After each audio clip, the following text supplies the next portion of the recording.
Good morning, Dan and Amy. Talk a little bit about culture here with our forthcoming guest, Roger Kimball, who's the editor of The New Criterion, which is an excellent outlet. I highly recommend. Been reading it for years. On culture, there's a lot of art reviews in there, too. Again, helping to dispel the notion that conservatives are not patrons of and consumers of the arts and the finer things in life. But importantly, culture also includes campus. And Roger Kimball, as an academician, I think will enjoy this. Tucker Carlson cracked the code on what it takes for a leftist to get suspended from a university.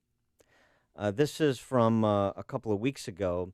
Lisa Durden, who is a professor at Essex College in New York, went on Tucker Carlson's show to explain the blacks-only Memorial Day gathering. Whites are not allowed. Okay, so this is happening all over now, right? Yeah. Not just Evergreen State. And it's for specific holidays as well as just a general day of absence at Evergreen State. Or, hey, I mean, here, don't forget Oak Park River Forest High School. Oh, that's right. Black-only assembly. I remember that. That was a couple of years ago. They were forerunners. Listen, I mean, get ready. Well, they wanted a safe space for African-American students. Right, yeah, in Tony River Forest. Those are not difficult to find. Lisa, get ready for Lisa Durden. I mean, get ready for this. This is a professor at Essex College. The whole point of Black Lives Matter, one of the points would be to speak out against singling people out on the basis of their race and punishing them for that. Because you can't control what your race is, and yet they seem to be doing that. Explain that to me. What I say to that is boo-hoo-hoo.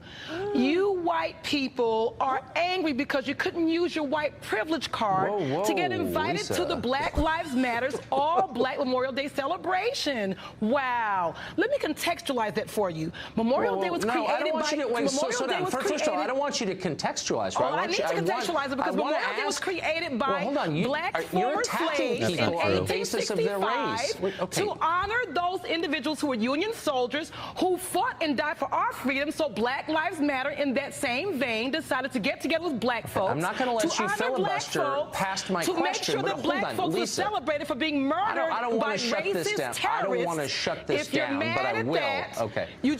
I'm not mad at that. I'm not mad at that. I just have a really simple question for you. If you don't like people excluding others on the basis of their race, and as a society we agree that that's bad. I agree it's bad, you agree it's bad.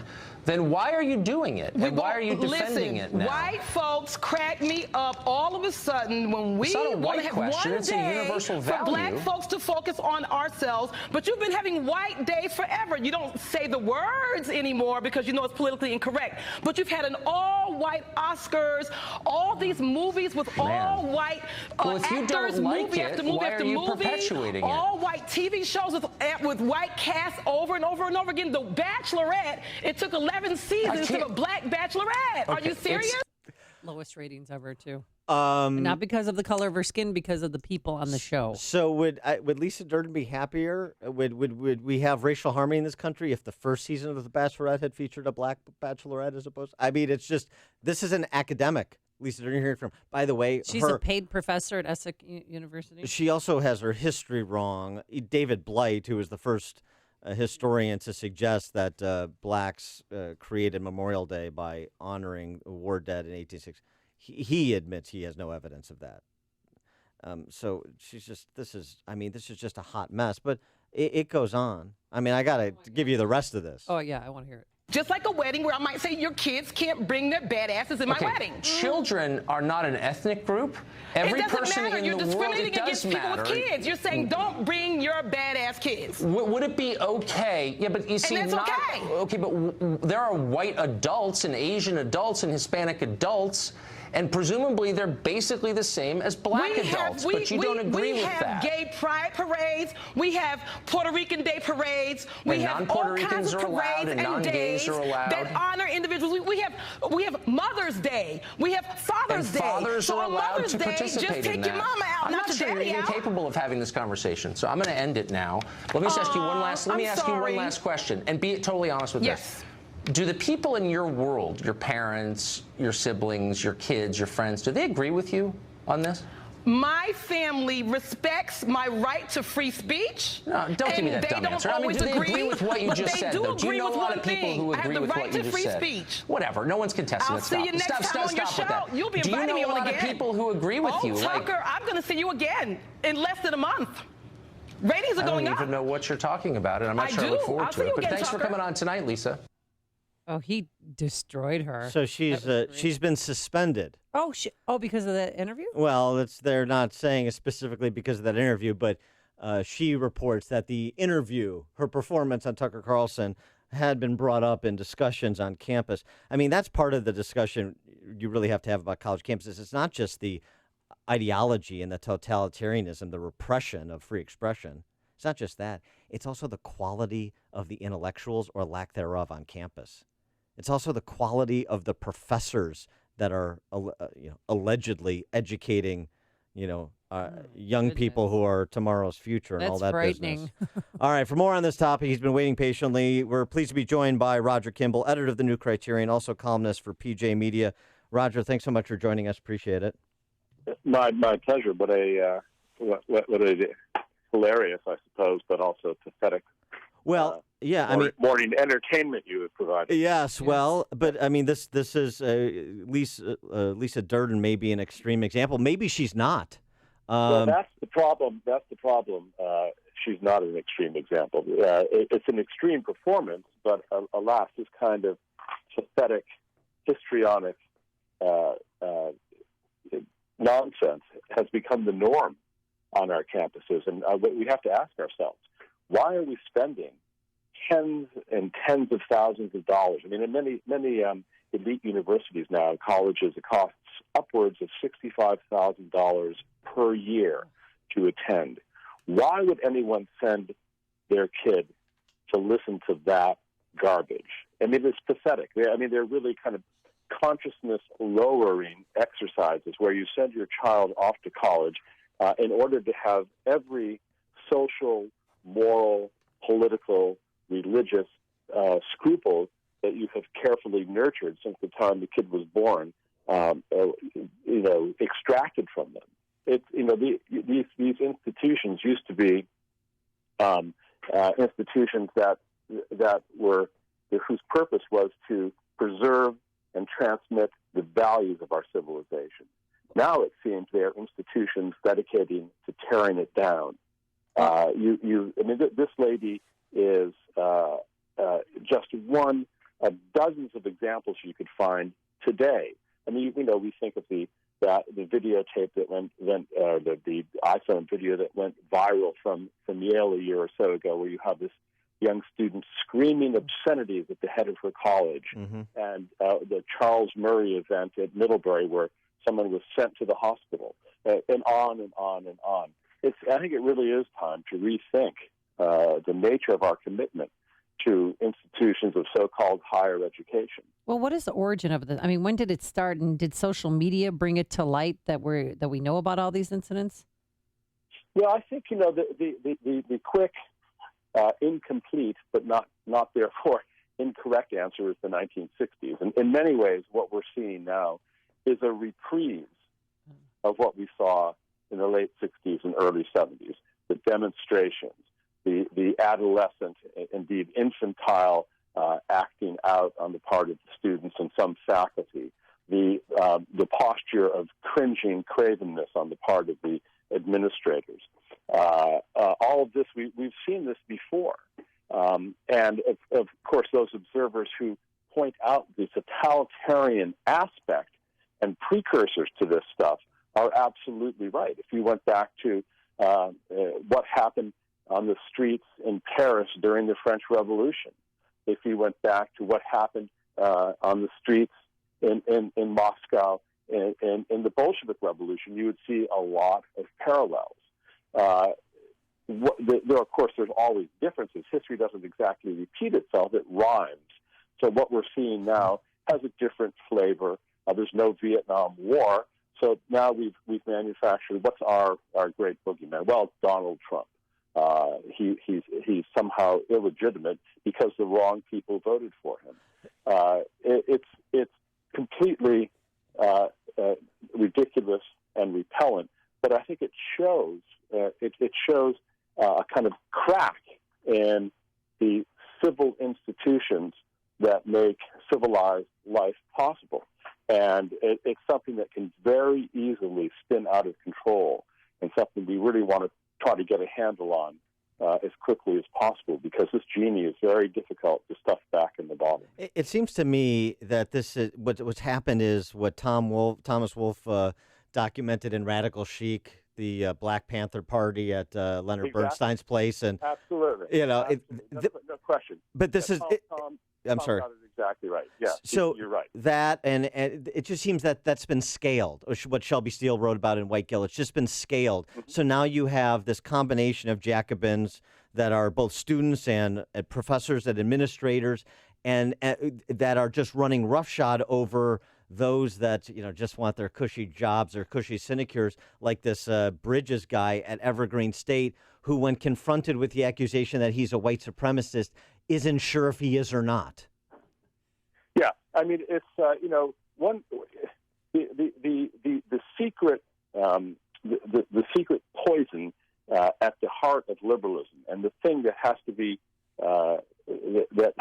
kept in check is this idea that the fundamental value of liberal ideology is tolerance. But when tolerance is raised to be the sole value, it opens itself up to abuse. So then you get not only tolerance of other points of view, you get tolerance used as a weapon to destroy any other point of view but yours. So that's where we are now.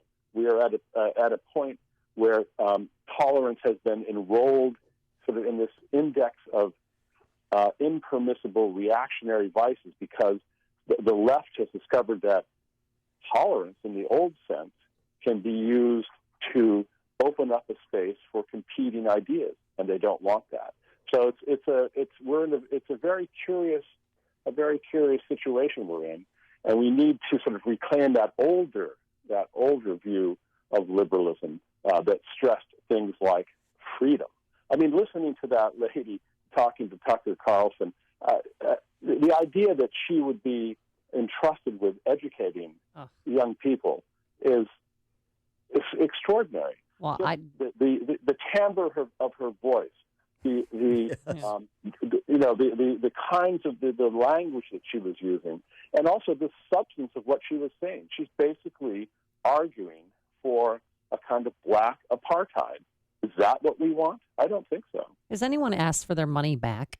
I mean, if my son or daughter went to school there, I would want my money back. And maybe someday it's going to be socially acceptable not to go to college if this keeps up. Is that possible? Oh, I think it's very possible. I think that, Glenn Reynolds has written a book called The New School, which argues that higher education is in a sort of bubble mode at the moment. Partly because of the economics of it. It's, the cost of college has wildly outstripped inflation, the cost of living for decades and decades. But not only because of that, also because of the presence of people like the lady whose clip you just played, like what happened at Evergreen, at Middlebury, at Berkeley, at Yale, and on and on and on. Glenn Reynolds quotes the economist Herb Stein, who says, "That which cannot go on forever won't." And I think you see many sort of stress cracks in the edifice, this huge edifice of the higher education complex, where people are beginning to say, you know what, this doesn't seem like we really want to do this. How can we sort of recover our sanity here? And you see it in state legislatures are cutting back the budgets for schools. Tuitions have been frozen, and in one or two cases dropped. Law schools are having difficulty recruiting people. Many small colleges are having difficulty in recruiting students. So it's not going to happen, tomorrow or next year. but I think you're gradually going to see a reconsideration of the place that the 4-year college experience has in our society, and it will probably be a good thing. What about the arts? There's a little brouhaha going on in Chicago here. Goodman Theater. Hetty Weiss, who's a longtime art and a theater and dance critic for the Chicago Sun-Times, wrote a piece that was critical of a play that involves the plight of black men in America. And it was really, if you read the review, it was just a critique of the quality of the storytelling and the character development. But it has resulted, because this topic is verboten, you cannot comment except positively on this topic. Now, Hetty Weiss, who is a woman of the left, there's a movement afoot in the theater community in Chicago to prevent her from getting free tickets to shows. One performer at Goodman Theater said, I can't perform for Hetty Weiss if she's in the audience because I wouldn't feel comfortable on stage. Yeah. Well, again, that's a very cognate phenomenon. This is not this tolerance, this attack on free speech, this attack on freedom, an attack on diversity, on genuine diversity, is not confined to college campuses. It, unfortunately, has insinuated itself into the tissues of our culture, and you see it running rampant through the arts community as well as academia. And it's very much worth thinking about this. You know, you can't step foot onto a college campus without finding the plaque announcing their commitment to diversity. But if you scratch that a little bit, you find out what that really means is strict intellectual and moral conformity about every contentious issue. There's only one point of view about, you pick the hot button topic. Any of these topics, there's only one point of view. And by the way, since you mentioned racism, why is it that racism has been elevated to the position of the cardinal sin? What does it even mean? You know, anything you disagree with is somehow racist. What could that possibly mean? And then you reflect, you know, the term racist was not in the Oxford English Dictionary in its 1970. I'm sorry, it first made its appearance in the Oxford English Dictionary in 1970. What does that mean? Well, it tells me that this is a kind of a crime, a thought crime that is made up. I mean, the terms like racialism and so on were in the dictionary, but not racism. This is a kind of manufactured tort to be used not to illuminate reality, but as an ideological weapon to bludgeon people with whom you disagree or people you simply don't like. And I think that it's having a chilling effect, as they like to say, and not opening up our experience of the world, but shutting it down. It's sort of like that character in that short story by I forget the author, but we have one character who says, "Shut up," he explained. That's really where we are now, and I don't think it's not a position we really want to be in. He is Roger Kimball, editor of the New Criterion, columnist for PJ Media. Roger, thanks so much for joining us. Appreciate it. Thank you. Bye-bye. And he joined us on our turnkey.pro answer line.